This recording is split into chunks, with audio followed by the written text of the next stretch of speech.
is, in case if you scroll to the left under workspaces, you would be able to see the workspace aspect.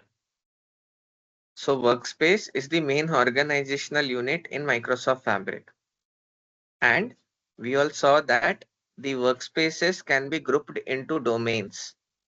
One workspace can be associated with only one domain, but one domain can include multiple different workspaces. So your domain and the workspaces are the organizational's overarching concepts for both your data as well as your Fabric entities like Lakehouse, Notebook, Warehouse, pipelines, all your other artifacts.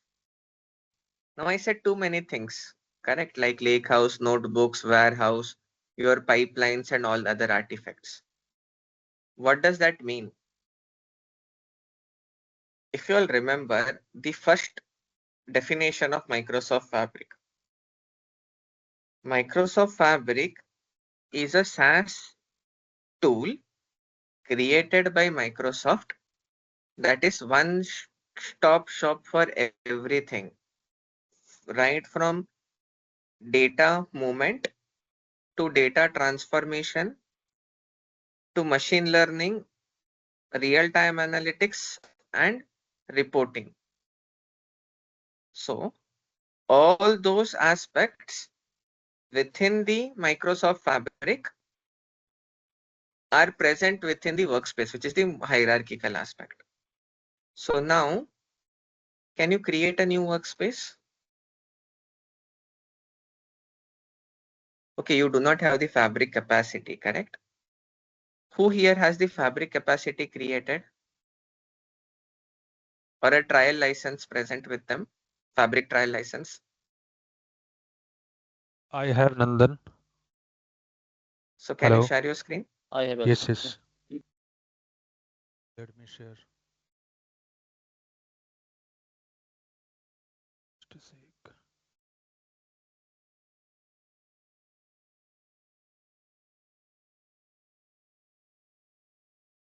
So we would need to understand the bifurcation across those. So who is sharing the screen now? Can you see my screen? Yes. So create a new workspace.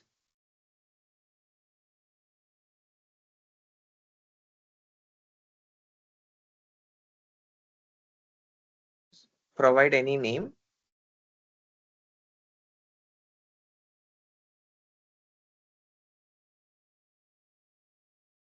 And then scroll to the advanced section. In that you have the trial license. Click on apply.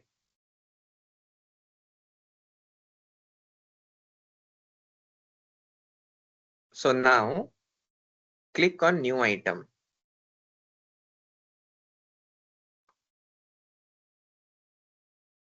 So now let's understand the scope of this. When you click on new item, it gives you the flexibility of the different categories in which Microsoft has placed their experiences. Experience is the terminology that one would use to identify the different scope of changes or items that one can create within Microsoft Fabric. So the first step is the data factory experience, wherein data movement aspect within Microsoft Fabric, correct? So for that, at the top, let's see the category. It's the get data, correct? So get data is one of the category within item creation that basically identifies whether we can get the data in batch and real time within the Fabric workspace. Now here we saw two terminologies called batch and real time. Now, what does that mean? Now, batch is basically batch and real time is two categorization within the data ingestion process. When I say it is a batch data, it means from the source, I am extracting the data into the destination in some batches. Let's imagine that in Amazon, correct? In Amazon, there are multiple people who are ordering throughout the day, correct? But for my analytical aspect, what I'll do is I'll extract the entire days of transaction at one particular schedule and then copy that into my destination. So that is what we call as batch processing. So even if the data is available at the source at multiple events, when I say events, events are like the transactional changes that have happened within the data. So imagine that within Amazon, within a day, there would be millions of transactions that would be happening. Correct. But irrespective of that, what I'll do is at a scheduled time throughout the day, it can be one time, it can be 10 times, etc. So during a specific scheduled time, I'll be extracting that entire data from the source and upload that into the destination. That is what we call as batch data processing. So I'm not concerned as to how and when the data is changing. Irrespective of that, at that particular schedule time, I'll extract the data from the source. Now, real-time data, or what we call as stream data, is whenever any event gets created within the source. When I say event, it means any change that transpires within the source system, instantly that data is extracted or pushed from source into the destination. Meaning, if let's say that I ordered something in Amazon, at that instance itself, the data got copied into the destination. Or if I made any changes in the source data, like insert, update, delete, etc., then instantly the data is getting copied into the destination. That is what we call as real-time data streaming. Now, when should one use what? That would be the question, correct? Why doesn't everyone use real-time streaming itself? If I am able to get the data from the source at the destination at the moment the data becomes available in the source, isn't that the best case?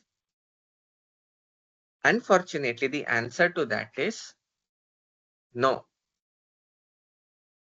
As a data architect aspect, depending on the end use case of that data, the decision is made whether to have a batch data or a real-time data present. What I mean by the end use case? The end use case means what exactly are we trying to do from the data that we are extracting from the source? Is it for some analytical purposes and are we going to build a report on top of that? And if yes, then is that report needed for real-time analytics? Or is that needed for some real-time system? Like imagine that you want to have a UI displayed with respect to folks who are breaking some rules and regulations. Like let's consider your traffic. In case if someone is exceeding the speed threshold in a highway, you want the image of his license plate number to be captured, and then immediately you need to send an email to that corresponding user with the corresponding fees associated for breaking that law. So in that case, I need the real-time data. Correct. When I say real-time, meaning the moment something wrong happened, that needs to instantly sync. Or the best case can be considered that nowadays we all wear smart watches. Correct. Imagine that there are multiple folks that are in old age home system or in home care health system. Correct. So they do wear their wristwatch. Imagine that there comes an alert based on that wristwatch stating that that corresponding person is having a heart attack. At that time, that real data needs to be treated immediately. So for such scenarios, it is important to have real-time streaming. But imagine that I want to build a report wherein I want to see how much revenue did I generate on a day by day basis. So at that time, is it necessary for me to identify the changes every second, transactions that are happening every second? No, correct. As long as I'm extracting the data of today, by the end of the day, I can get my corresponding analytics as to how much revenue did I make in the current day. So that in that case, one would select batch data. Now, the question would come, can't we do the analytics from the data, even if it's a real-time data streaming aspect? Yes, one can do. Even if your data is coming every second, but for every transaction, I can accumulate the data because that's the same data that I'll be extracting at the batch, correct? But the problem is the cost associated with that. It's easy to extract a batch data because it's on schedule. But in case of real-time data aspect, there are multiple additional infrastructures that one has to associate in their data architect model. And with more infrastructure comes more maintenance and more cost. So even though it would be a very good architecture to flex, but does it really benefit or not? Depending on that, one has to take a call with respect to batch data or event data. And trust me that in most of the organizations, there is no need for real-time analytics data. Most of them are sufficient with batch data processing itself. So this get data functionality in new item is for different ways of ingesting batch and real-time data within the Fabric workspace. Now there are multiple options how you can get the data from the source into the Fabric ecosystem.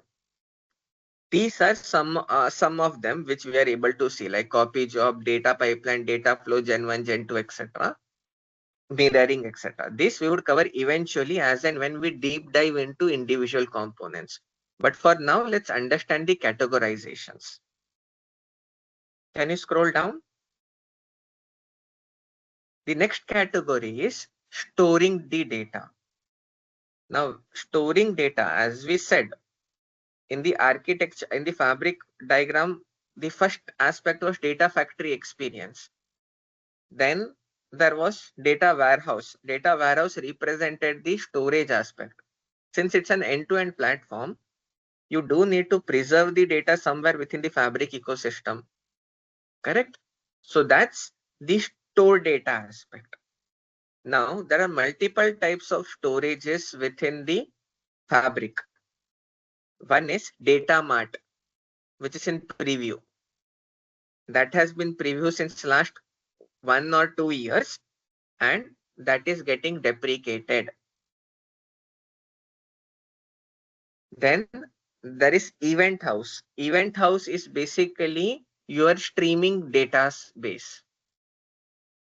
Lakehouse, if you all remember, I had said, let's go back to our discussion with respect to the data concepts like data lake. Data lake is basically these are generic data terminologies, correct? Data lake is your storage system that can preserve your structured, semi-structured, and unstructured data. So, a data lake is a centralized repository that allows for the storage of structured, semi-structured, and unstructured data at any scale. Now, unlike data warehouses are your structured system that contains all your analytical and historical data. Now, unlike traditional data warehouses that stores data in a predefined schemas, data lakes are designed to hold vast amounts of raw data in its native format. Native format meaning, see, the traditional data warehouse had a structured data like a specific tables and specific columns. But in case of data lakes, they are designed to hold vast amounts of raw data in its native format until it is needed, meaning every file that you can upload can have its own set of structure. And it is this flexibility that supports diverse data types, including texts, images, videos, and social media streams, which in turn makes data lake an integral part of big data architecture. So, the lakehouse can be considered as the data lake equivalent in the Fabric ecosystem. Then you have Fabric Warehouse. Now, the Fabric Warehouse or the warehouse that you all are seeing at the below one is your equivalent to your data warehouse. So, it's an OLAP system that is needed for managing your historical data and analytics. Now, above the warehouse, you would see a sample warehouse. So basically, when you create a warehouse, it would create a blank warehouse. But in case if you create a sample warehouse, it would create a warehouse with some sample test data. Then you have semantic model. Semantic model is a part of reporting. It's basically those who are familiar with Azure Analysis Service in in Azure ecosystem or SQL Server Analysis Service in IaaS or on-premises, one can consider semantic model as the equivalent of Azure Analysis Service. So that too is an OLAP system, but with a predefined tabular model and defined relationships. So what is the difference between a warehouse and a semantic model? See, in warehouse, every table is a separate entity in itself. But in semantic model, you can define relationship between two entities, and indirectly it's a way of merging the data based on the relationship and doing analytics on top of that. So one can consider warehouse and semantic model both as an OLAP system, but in warehouse, it would be the SQL language that you would be using to query the data from the warehouse, wherein SQL stands for structured query language. And in case of the semantic model, it would be the data and DAX query that one would be using to do the analysis, wherein DAX stands for data analytical expressions. Any queries up till now?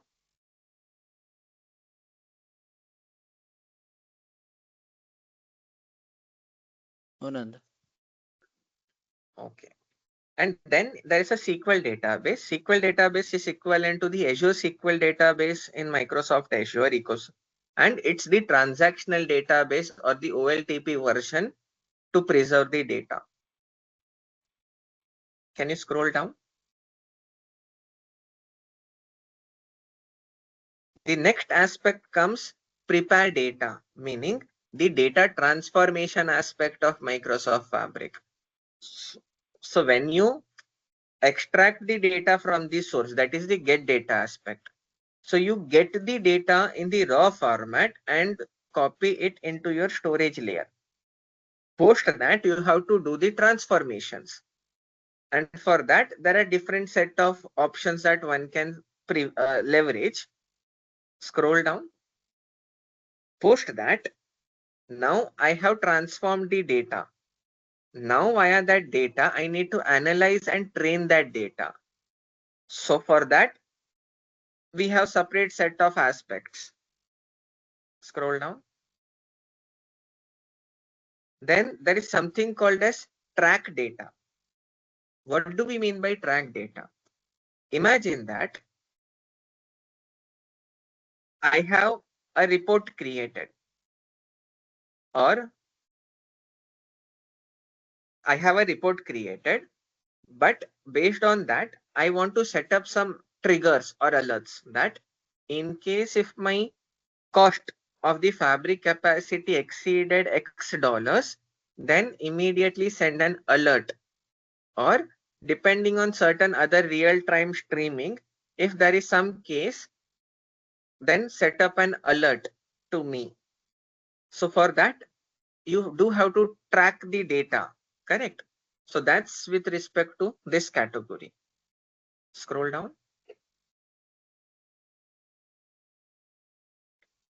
And then comes visualizing your data. See, the most of the end case of data is to have analytics. So for that, you need to be able to visualize your data. For that, you have something called as Power BI. So there are different aspects within Power BI depending on whether you want a batch report or a real-time report, etc. And for those, you have different set of categories here. And finally, you develop data. Now, when we say develop data, it is other than reporting and analytical purposes, you might need data for some other aspects like with sharing with others, etc. So for that, you might need to create some APIs or some other aspects. So that is on developing your data. So these are the different set of categories that are available while creating any offering or item within the Microsoft Fabric. Now, and we'll cover most of the individual aspects in the subsequent calls. Now, at the left corner, can you see something? Can you cancel this at the top? Now, at the left corner, one can see something called as OneLake catalog below the workspaces. Now, what do you mean by OneLake? So, we saw that as an organization within one tenant, I can have multiple workspaces. Every workspace would have multiple components associated within it. And we saw what are the different components that one can create, correct? So there can be multiple storage components that I can create across multiple workspaces. In that, Lakehouse is a data lake component that we identified. But then what is OneLake? So Fabric, Microsoft Fabric uses one joint storage layer called OneLake as its foundation to house all your data. So one can consider that all the workspaces are hosted on top of something called as OneLake, meaning every workspace has certain components of storing data and some transformation tasks. Your OneLake is the logical layer on which all the workspaces are hosted that preserves your data. What I mean by that? Basically, in Microsoft Fabric, in any big data architectural technology, one aspect that most of them derive is with respect to keeping your compute engine and storage layer separate. What do I mean by that? Now let's consider our traditional systems, wherein imagine that there was one server that took care of, in case of on-premises, there was one server that took care of storing your data as well as providing your compute power or the CPU power. So imagine that if my compute power is sufficient for my current jobs, but my data storage has become full and I need to load in new data. So in that case, I have to update or upgrade the server irrespective of whether there is a need for the CPU increment or not, and vice versa.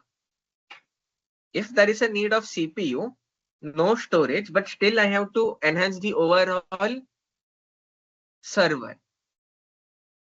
But in traditional or in the latest big data world, most of the technologies, be it Microsoft Fabric, Azure Synapse dedicated pool, or Snowflake, or other cloud technologies, the fundamental architecture is to have a separate storage layer and a separate compute layer so that one can scale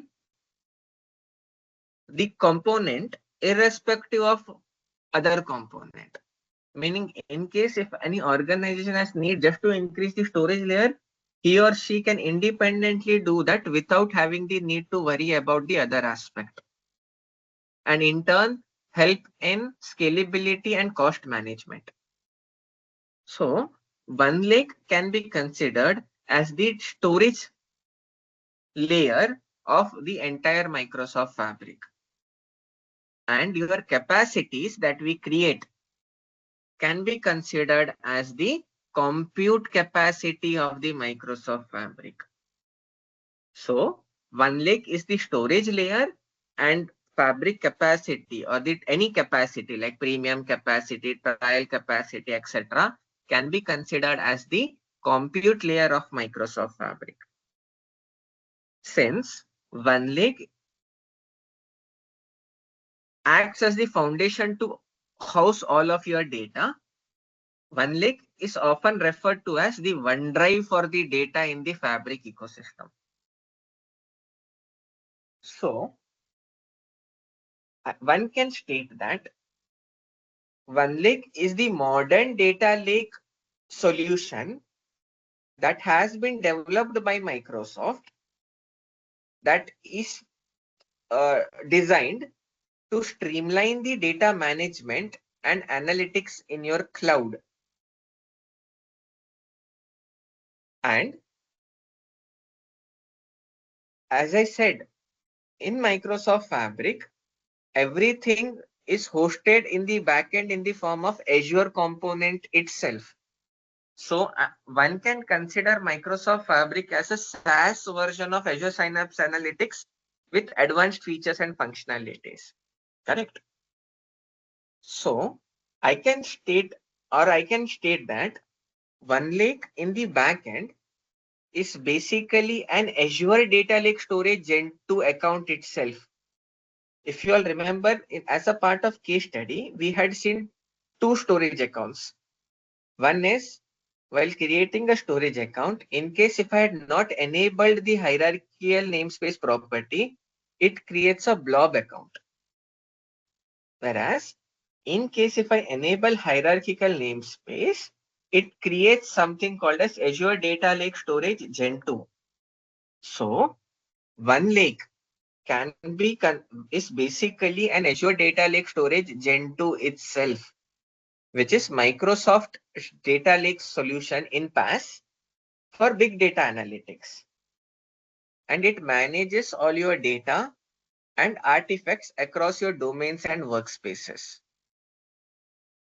Since all your components are hosted on top of one lake, so any storages that are present across different workspaces in turn have that data in the one lake itself. So one lake is one unified storage layer for a tenant. And since it's one unified storage layer, this is the art of avoiding data duplication at the tenant or an organization level. Hence, there can be only one lake per tenant. Any queries up till now? Yes, Anamika? Yeah. So I had a question on the compute side. You will cover that in detail or like just It would be covered in detail in the subsequent aspects. We will be understanding multiple concepts at a compute layer. For now, we are focusing on one lake, the storage layer. okay. So any query on the one lake aspect? All the data that we transferred, that we inserted, will be stored in one lake. It's like OneDrive, right? Correct. So You don't need to create it. It will automatically get created in the backend, and all the data will stored there, right? once you create a tenant and once you have login to, for every tenant, there is a corresponding one lake that Microsoft has. And in the Oh, backend, it's an Azure Data Lake Storage Gen 2, which Microsoft manages. We do no. not have access to that Azure Data Lake Storage Gen 2, even if we are a Fabric administrator. It's at the backend managed by Microsoft. So now in a tenant, you create, let's remember the hierarchy. In a tenant, you create multiple workspaces. Correct?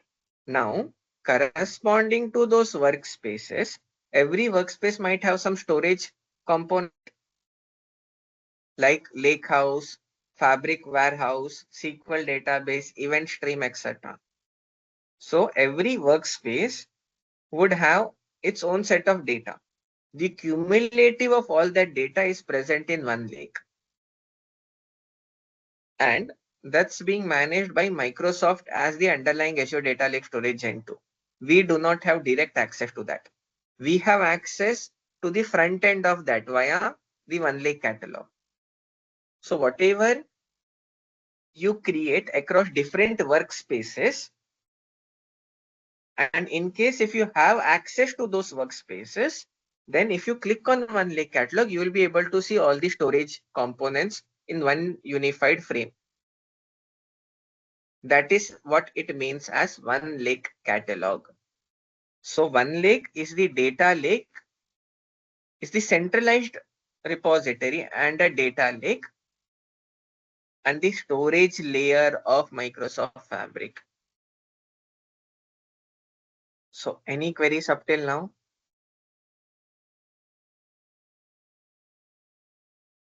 Then coming to the next point, that is data lake.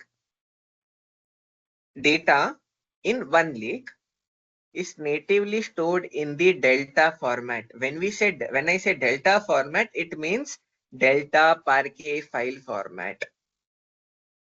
So whenever you create a lake house and a table or anything that would subsequently see, the data is natively stored in the form of Delta Parquet file format. But I had said, correct? One lake is like your data lake, and data lake can preserve all the data, structured, semi-structured, and unstructured data at any scale, which includes text, images, videos, social media streams, etc. So even though the data is natively stored in the Delta format, but OneLake also supports access to storage accounts or other formats that use Apache Iceberg format, which is another open source table format, which is just like Delta but agnostic to processing engine and file format. And you can also preserve other data types like images, videos, etc. And OneLake leverages the architectural principle of separating the compute and the storage with the data that is stored in OneLake and the compute happening in the processing experiences. And it is this separation that I stated, correct, allows business to scale their storage and compute resources independently, and in turn helps in optimizing cost and performance. By decoupling these components, the OneLake ensures that the data storage can be scaled without the need to simultaneously scale the computing resources and vice versa. And this flexibility in turn is crucial for managing variable workloads and achieving the cost efficiency. Now, most of the organizations or the cloud vendors do have their own version of the data lake, correct? Like Microsoft has Azure Data Lake Storage Gen 2 earlier, the PaaS version. AWS has something called as S3 Bucket, whereas Google has something called as Google Cloud Storage. So what has Microsoft done in OneLake that is more special than the other data lakes? There is one concept that, or one feature within this OneLake that makes it much more beneficial as compared to others. And that is what we call as a data virtualization concept that Microsoft has added, which we would cover in detail in the subsequent sessions. But for now, let's understand what it is. Now, as I stated that OneLake contains all your data and artifacts. Now, in addition to just storing the data, which can be ingested in a plethora of ways, you can also use the concept of data virtualization. Now, based on the terminology that I stated, data virtualization, can anyone guess what data virtualization might be? Data virtualization. Data Let's is split those. stored somewhere else and only pointer in the form of pointer it is available. Perfect. Data virtualization. Those who are familiar with pointer in C#, correct? In C#, even if the data is present in some another location, you can point and read it from that location to the current location. So similarly, one can consider the concept of data virtualization as, imagine that the data is physically present in some source. Now, in case if I want that data to be present in the Microsoft Fabric, there are multiple tools for me to copy that data from that source into the Fabric. Correct? Like we saw, okay, there was something called as data pipeline, data flow, Gen 1, Gen 2, etc. But in that case, what I am doing is, I'm physically copying the data from my source into the destination, meaning the data is getting duplicated.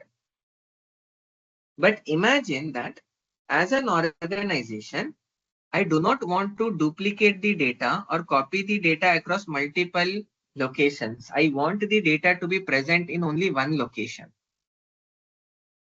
So in that case, even though my data is present, let's say in some location other than Microsoft Fabric, and if I still want to access that data into Microsoft Fabric, without actually having the need to physically copy the data into the Microsoft Fabric. That is what I'll call as data virtualization. Meaning, I'll be able to access the data that is present in the source within the Fabric ecosystem without having the need to physically copy that data into the Fabric ecosystem. That is what we call as data virtualization. Now, data virtualization is a concept not only specific to Microsoft Fabric. This feature is available in multiple other Microsoft offerings or other cloud vendor offerings as well. But in the field of data lake, unlike Azure Data Lake Storage Gen 2, S3 Bucket, or Google Cloud Storage, in one lake, or the actual data lake is the lake house, one can use the concept of data virtualization, and it is via something called as shortcuts.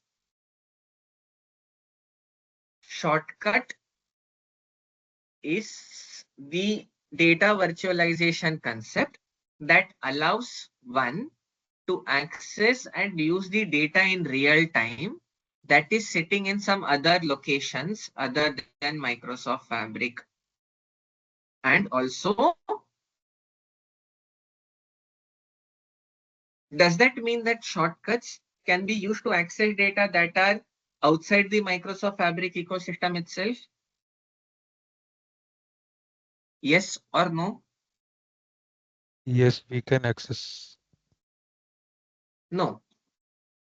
My question was, I said, correct, data virtualization is a concept to read the data that is present in some source location without having the need to physically copy it into the current location where I am doing the analytics. Correct. And I said that it's from some location other than Microsoft Fabric. But do you all think that shortcut would only entail, or the data virtualization concept would only entail for components outside Microsoft Fabric and not for storage components within Microsoft Fabric? Any thoughts?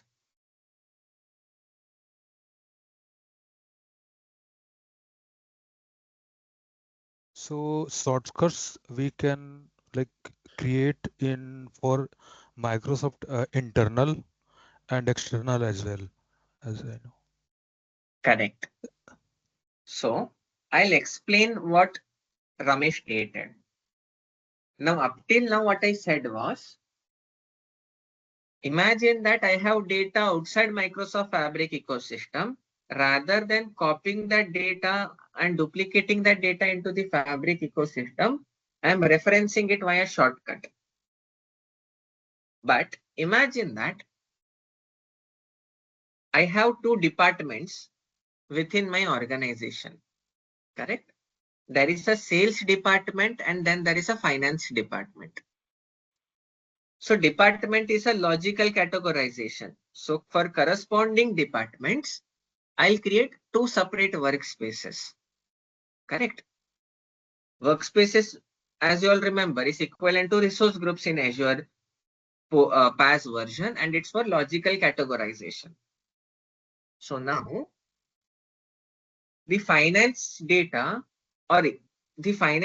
is being loaded into the corresponding Fabric workspace, lakehouse, or let's say warehouse, or any storage layer within that corresponding workspace. Now, sales team has a requirement that they want to analyze how much expense are the corresponding sales team doing and how much revenue are they generating from that.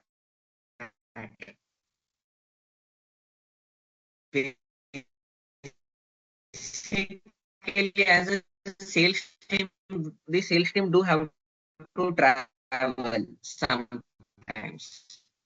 For traveling, the corresponding organization provides certain expenses for their hotel stay, for their explain Nandan, your voice is breaking. I'm not sure if it's for me. Yeah, it's for Yeah, me as well. Now is it clear? yes. Okay. Can you, So yeah, Ramesh, let's please. stop sharing the screen. What was the last aspect that you all heard?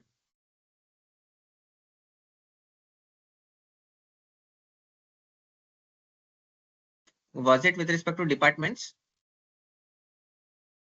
Yeah, after departments regarding sales also we Sales heard. expenses, yeah. Yeah. Sales needs to understand the expense. Okay, the sales team need to understand the expense and the revenue aspect, which is a financial data.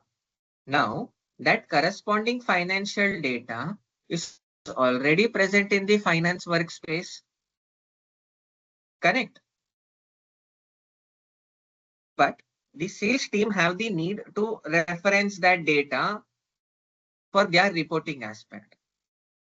Now, one aspect that can be done is I can give the sales team access on the entire finance workspace. But in that case, they would have access to more data for which they should not have privilege to. So that's against the data security and governance aspect. So then does it mean that I copy the data, whatever logic I have written to copy the data from the source into the finance workspace? Should I do the same from the source into the sales workspace?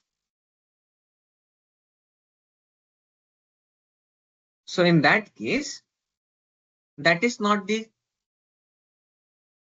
best aspect, correct? Because you would be duplicating the data across multiple workspaces, and that data would be duplicated in your OneLake, since OneLake is the union of all the data across all the workspaces.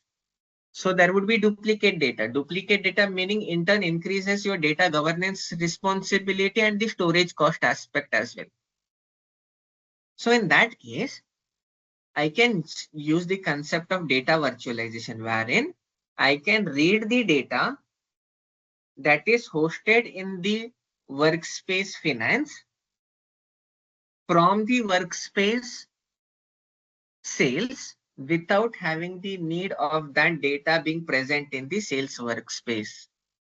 That is data virtualization. And that data virtualization term in Microsoft Fabric OneLake is called shortcuts. So shortcut allows one to access and use the data in real time that is sitting in external storage systems outside Microsoft Fabric and some storage systems within Microsoft Fabric. And we will take a look in detail as and when we work across those individual components in subsequent sessions. So, any queries on the concept of shortcuts?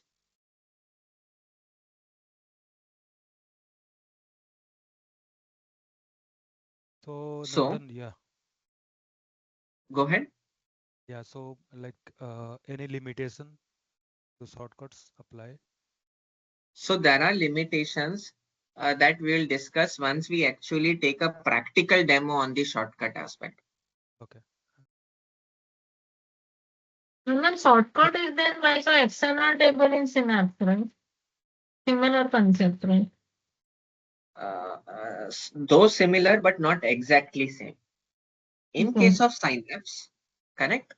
In case of Synapse, dedicated pool, the external table could connect to only Azure Data Lake and Blob locations, correct? And to only specific set of files formats, correct?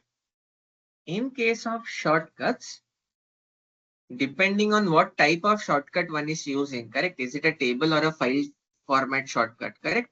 That we will take a look once we cover the concept of Lakehouse in detail, correct? You can select the shortcut for any file format. and there are more number of sources that you can connect to, unlike Synapse dedicated pool, wherein it's restricted to only Azure Data Lake storage, Azure Blob, and some couple of aspects. Clear? Yes. And hence I stated, correct? The concept of data virtualization is not new in the data world, correct? It's spread across multiple Microsoft components as well, like you rightfully called Azure Synapse dedicated pool via external table, and it's also present in some other cloud vendors as well, like Snowflake, etc. But in the concept of data lake, those are storage database layers, correct? In database layers, there are data virtualization concepts. But in the data lake world components, OneLake or the lakehouse is the first data lake aspect that supports the concept of data virtualization. Hence, it's much more beneficial in today's data world.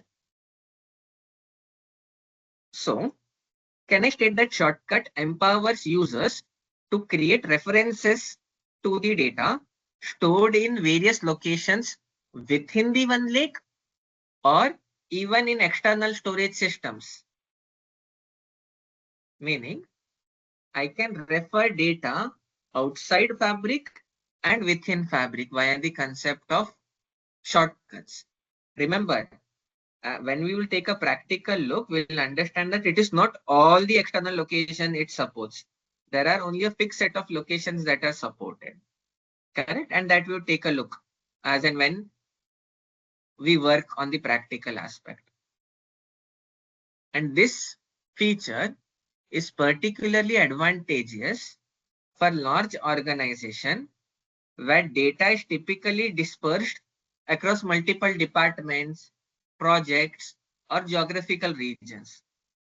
So instead of duplicating the data across different workspaces or domains approach that can lead to increased storage costs and complex data governance issues, Shortcut allows team to seamlessly reference existing data sets itself.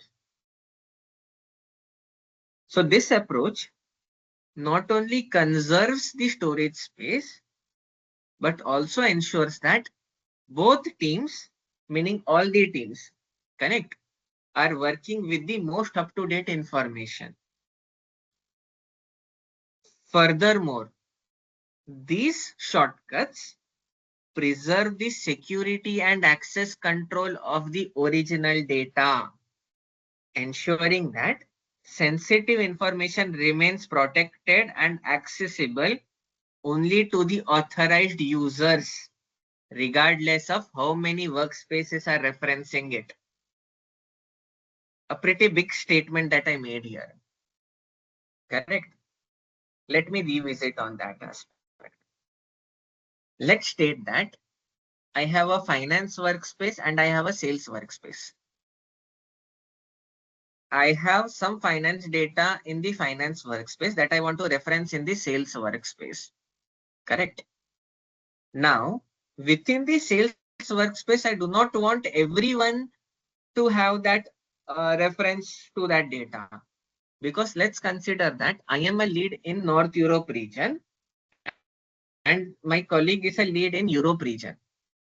Sorry, North America, and he's in Europe. Now, there would be different budget or expenses allocated based on the geo aspect. Correct? So rather than my colleague getting to know my data, or the juniors within my team able to see the data, only specific set of users must have access to that data. So in that case, even though I created a shortcut from the finance workspace into the sales workspace, does it mean that all the users within the sales workspace would be able to access that data? The answer to that is no. What happens is, even though a shortcut is established, consider the shortcut as a bridge between the two workspaces, or from one workspace to the corresponding source. Only to the users who have read access within that source, they would be able to access that bridge.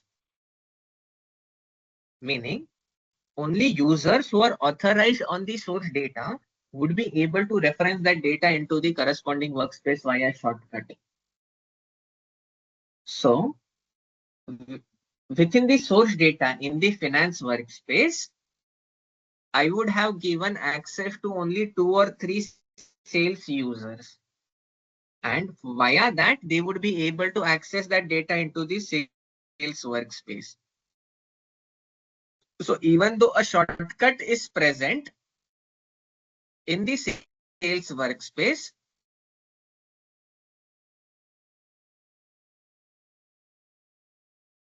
other users who are not authorized to access that data won't be able to access that shortcut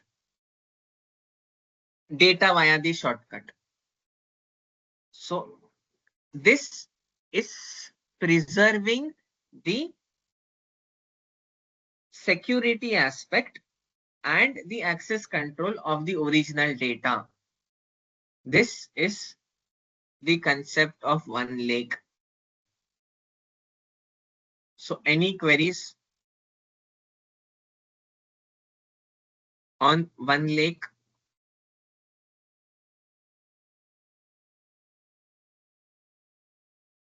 If no, then So Nandan, yeah, I have a question. So yes. when we create a shortcut, okay, so suppose someone there is a user, so should user have the permission to read the data from source side, or Yes. Only yeah, authorized users to the source data on which you are creating the shortcut would be able to read the data via the shortcuts. So the user must be given access on the source data. Clear? yeah, clear. Any other queries?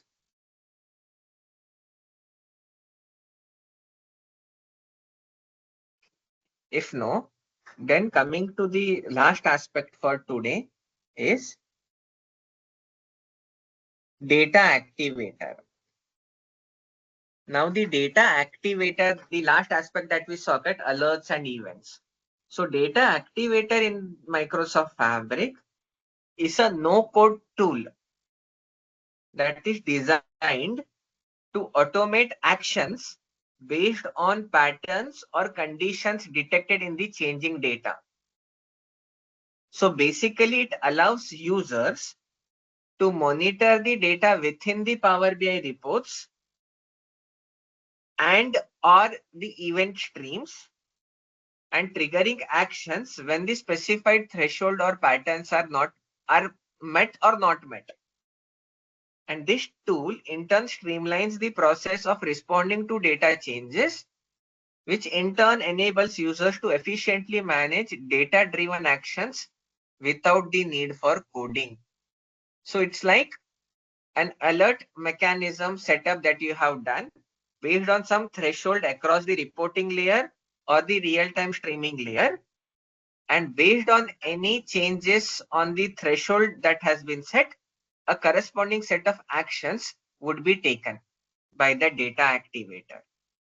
And for that, there is no code to be written. It's just some UI changes, actions that one needs to set up, post which everything would be initiated.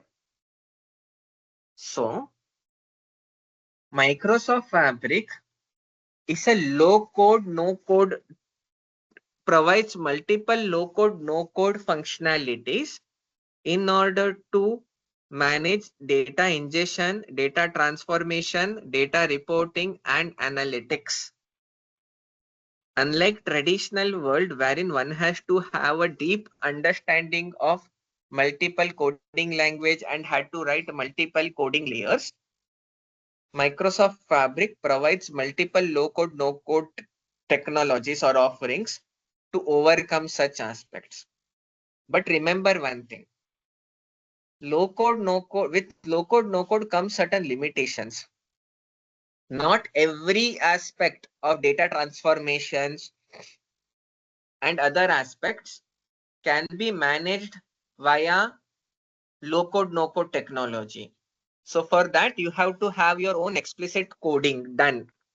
So for that, there are some offerings within Microsoft Fabric that does support having your own coding mechanisms. So Microsoft Fabric is a combination of low-code, no-code and coding technologies. And depending on the use case and the strength of your organization team, one needs to decide the best logical approach for one to proceed with his or her requirement. So any queries on Microsoft Fabric as of what we covered today?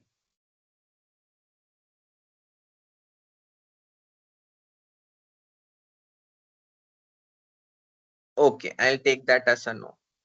And the final aspect is, in the case study, there was a scenario wherein I had stated that create two users. One user with a global administrator and Fabric administrator role, and other user with just a global administrator role and check the admin portal. In both the cases, we saw that, or we saw today that one would be able to access the Fabric admin portal because global administrator is the top role within an organization. So Fabric administrator is a subset role within global administrator. Now global administrator has access to Active Directory and other components as well. Whereas Fabric administrator just has access to Microsoft Fabric admin portal. Whereas global administrator would have access to the Fabric admin portal as well as to the Active Directory and other aspects like licensing admin center within the tenant. So in order for you to see what is the interface that one would see without the Fabric administrator role, then for the user2 that we all had created, remove that user2 from the global administrator and the Fabric administrator role. Do not have any role for that user and log into the Fabric admin portal. You would be able to see the visualization of capacity and help and support only. All other features and functionalities won't be visible for that user. So this concludes today's session.